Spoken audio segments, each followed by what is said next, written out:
My husband brings women home every night, but this time he gave me an unexpected gift. A lie that left me speechless to make me jealous.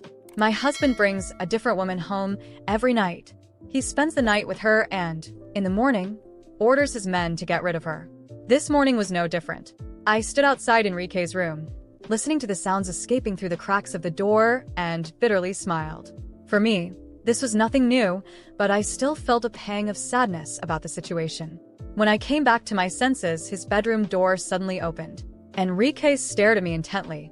I immediately looked away and kept walking.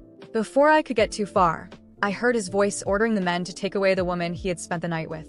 I let out a soft chuckle as I walked down the stairs. Yes, hearing that was already part of my routine.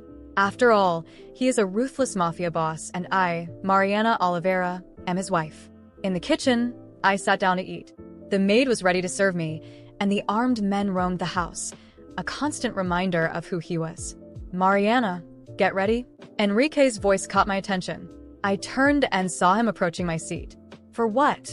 I asked lazily. He sat in the chair next to me and started eating. Today is my parents' birthday. They're throwing a costume party and want us to attend, he said emotionlessly while continuing to eat alone. I nodded and followed him in silence, as we always did when we were together. Even though we were married, we acted like complete strangers. I'll bring your dress later, he said, looking at me while wiping his mouth. I nodded mechanically and took a sip of water. He was about to get up when I decided to speak, lazily leaning back in the chair. Are we going to pretend to be a happy couple again? I asked sarcastically. He didn't answer. He simply left at 11 and left me alone in the kitchen. I faked a smile and shook my head. I wish there were always parties, I murmured to myself, thinking that those were the only moments when he seemed kind to me. The party was as extravagant as expected. I walked down the stairs confidently, wearing an elegant gold halter-neck dress and silver heels. Downstairs, Enrique was waiting for me, staring at me so intensely that if I didn't know him better, I would have thought he was enchanted. When I finally stood in front of him, I cleared my throat. Shall we? I asked, but he grabbed my arm. I shivered. He pulled me closer, and I held my breath. What is he doing? I thought. Then I felt something cold against my chest. A necklace. I blinked several times, incredulous, looking at him. Enrique took a step back with a neutral expression. What is this? I asked, frowning and looking at the necklace. Don't you know what it is? He replied sarcastically. My nervousness slowly faded. I rolled my eyes and looked back at the necklace. Despite the countless thoughts running through my mind, I simply said, "Thank you." It was just a simple diamond necklace, but it meant a lot to me. It was the first gift he had given me in all our years of marriage. Normally, he would just transfer money to my account and let me buy whatever I wanted. Don't overthink it, he said coldly. It's just to keep up appearances. Let's go. Hearing his words, the smile I had just managed to form quickly disappeared. I watched him leave the mansion. I bitterly smiled and looked up, holding back my tears. After gathering my thoughts, I followed him to the car. We both stared out the window, ignoring each other. Don't stray from me when we arrive, he said coldly, still looking out the window. All right, I replied immediately, leaning back in the seat. A few minutes later, we arrived at the venue. Before getting out of the car, I put on a golden mask that covered only half of my face. Enrique also put on his mask and we walked in together. His right hand was possessively around my waist, as if he wanted to show everyone that I belonged to him. Even with our faces partially hidden, we attracted everyone's attention. His parents welcomed us warmly, especially his mother, who quickly came to greet me. "Daughter," she exclaimed cheerfully, kissing my cheek, not even noticing Enrique by my side. "Happy birthday," I said softly, returning the smile. "Thank you. You look so beautiful, no wonder everyone is staring at you," his mother joked. Upon hearing that, Enrique's hand on my waist tightened, but he said nothing. When we sat down, his father's question nearly made me choke. "When can we expect a grandchild?" he asked.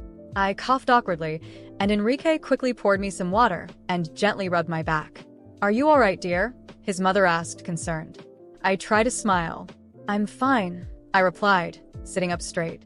"You're scaring the kids, Javier," Enrique's mother told his father. Enrique and I exchanged glances. I didn't know how he was feeling, but I could sense he was watching me the entire time, even though I avoided looking at him.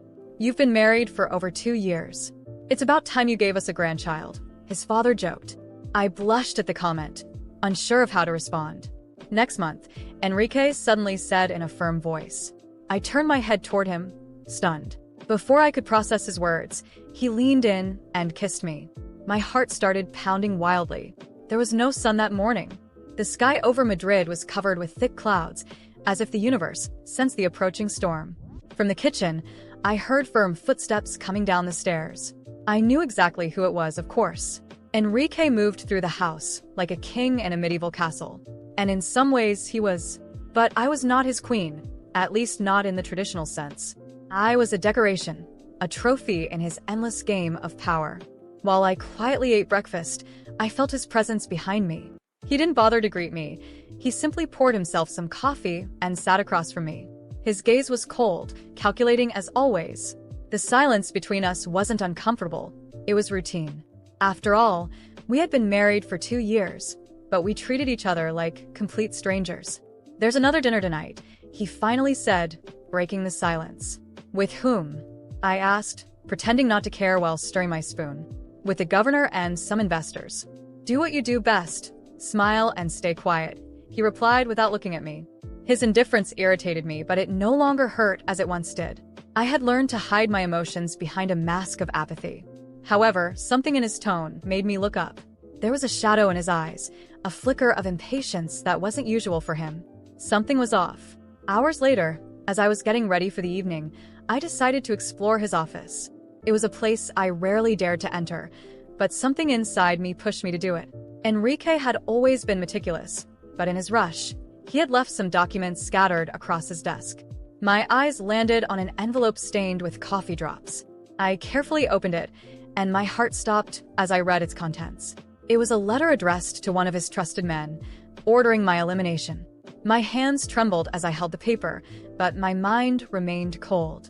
This wasn't just a murder order. It was a carefully crafted plan to make it look like an accident. Enrique planned to get rid of me after the dinner. I carefully closed the envelope and left the office before anyone could see me. In my room, as I slipped into the red dress he had chosen for me. I finished adjusting the red dress in front of the mirror, my hands still trembling slightly. The fabric hugged my body perfectly, as if it had been tailor-made for this occasion. And maybe it had been. Enrique was always meticulous about appearances, but now I knew that this attention to detail was part of something much bigger, something deadly. I stared at my reflection, trying to recognize the woman looking back at me. Her eyes were empty, but there was a spark I hadn't seen in years. Anger, frustration, a nearly primal will to survive. I calmly descended the stairs, feeling the weight of the necklace Enrique had given me days before. A rare gift, supposedly to maintain appearances. How ironic. Now I understood. He was preparing me to be displayed one last time before being discarded like another piece in his cruel game. Enrique was waiting for me in the foyer, impeccable in his suit. When he saw me, he gave me a cold smile. "You look stunning," he whispered with venom.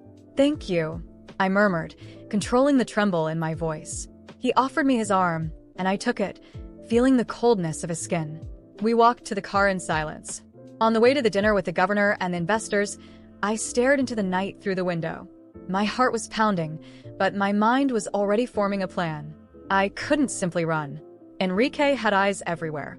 If I tried to escape, he would make sure to find me, and this time, there would be no disguised plans. It would be quick and brutal. The solution had to be different. We arrived at the luxurious restaurant, with guards strategically placed. Enrique got out first and, with a rehearsed gesture, opened the door for me. I smiled. A fake smile, but enough to play the role he expected from me. Inside the hall, everything was perfect. Soft lights, the sound of glasses clinking, muffled conversations. I saw the governor and several businessmen Enrique wanted to impress. He placed his hand possessively on the small of my back and guided me to the table, as if we were a happy couple. My eyes scanned the room. Guards. Attentive waiters. No easy way out. The conversations began. Enrique spoke naturally about investments, business, and power. I just smiled and nodded when necessary. Wine was served. Enrique took a sip and offered me the glass. For a moment, I wondered if he had poisoned it. But no. Enrique was too meticulous for something so obvious. He wanted something that couldn't be traced back to him. An accident. A fall down the stairs. A runaway car. A power failure. Something clean. While he talked, an idea took shape. Subtle. Precise. I discreetly grabbed my phone and pretended to check messages. I quickly sent a text to Clara. A former employee Enrique had unfairly fired. I knew she resented him.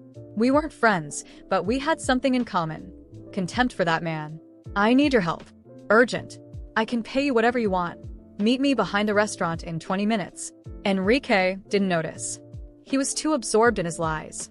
I pretended I needed to use the restroom. He gave me that calculating look, but simply nodded. I calmly made my way to the service door. The alley was dark, silent. Clara appeared minutes later, suspicious. "What do you want?" she asked, narrowing her eyes. "Enrique wants to kill me," I blurted out. Her eyes widened. "That's not surprising. Why should I care?" "Because you hate him as much as I do. And I can make it worth your while. I have access to his safe. Documents. Offshore accounts. I can give you whatever you want." She was silent for a moment, thinking. "What do you need?" "Just a distraction. Nothing major. Just enough to throw him off balance." She smirked. "That I can do." I returned to the table with the same calm expression. Enrique glanced at me and kept talking. Minutes later, a waiter approached and whispered something in Enrique's ear. His brow furrowed. "What's wrong?" I asked, feigning curiosity. "There's a problem in the parking lot. Someone messed with my car." "I'll check." "Stay here." He quickly got up and left. I took a deep breath. This was my moment. I stood and approached the reception desk.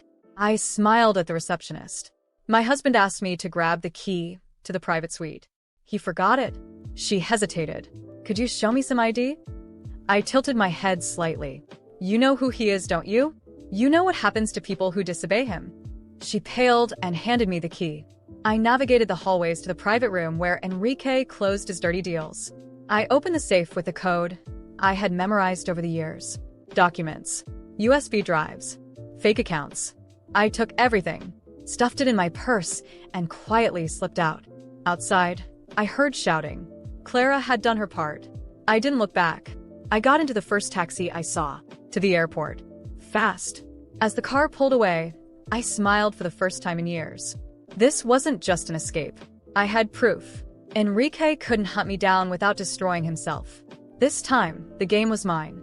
Every mile the taxi drove, the weight of fear and anxiety slowly transformed into something solid, determination. This was no longer just about escaping. It was the beginning of my revenge. I wasn't going to hide anymore. Not after everything Enrique had done to me. I now had everything I needed to destroy him. My destination wasn't the airport.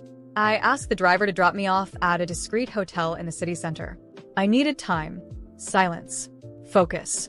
I entered the room and spread out all the documents and USB drives I had taken from a safe across the bed. They were forged contracts, money laundering records, evidence of bribery, and even assassination orders. Enrique had always been careful, but his arrogance made him believe no one would dare betray him. I spent the entire night analyzing every paper. Every detail, every number, every name.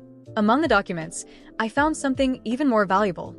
Offshore bank accounts linked to influential politicians and powerful businessmen. Enrique wasn't acting alone. He was just the tip of a massive network of corruption. The next morning, I reached out to Clara. I couldn't do this alone. When we met, she seemed uneasy. "You made it out alive," she said, crossing her arms. "Enrique has no idea how close I am to destroying him, but I need your help. This isn't just about me anymore. It's about tearing down everything he's built." I showed her the documents, and Clara's eyes widened in shock. "My God, you have everything." "Exactly. But I need to get this information to the right people. And I need to do it without raising suspicion." Clara knew people. Former contacts who hated Enrique as much as we did. We built an information network.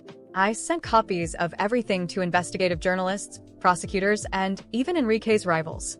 I knew that in this rotten world, the truth alone wasn't enough. But truth combined with power was deadly. The following days were pure chaos. Headlines exposed Enrique's crimes. Leaked recordings of incriminating conversations, forged contracts, and connections to murders spread everywhere. Companies severed contracts with him. Politicians avoided him like a plague. But I knew he wouldn't fall without a fight. On the third day, I received a call from Enrique. I answered in silence. Do you think you've won? His voice was filled with rage. This isn't over, Mariana. You have no idea who you're dealing with. I smiled, even though he couldn't see me. No, Enrique. The one who didn't know who they were dealing with was you. And I hung up. But that wasn't enough. Enrique was still free. And that wasn't acceptable. He needed to feel everything he had put me through. I went after Eduardo, Enrique's personal lawyer. He had always been loyal, but he was also greedy. He knew too much and would stay quiet for the right price. How much is Enrique paying you to stay silent? I asked, sitting across from him. He looked at me with disdain. Enough to ignore you. What if I double it? I slid an envelope toward him, filled with evidence of illegal transactions he was involved in. Eduardo paled. Either you help me or you fall with him. He gave in.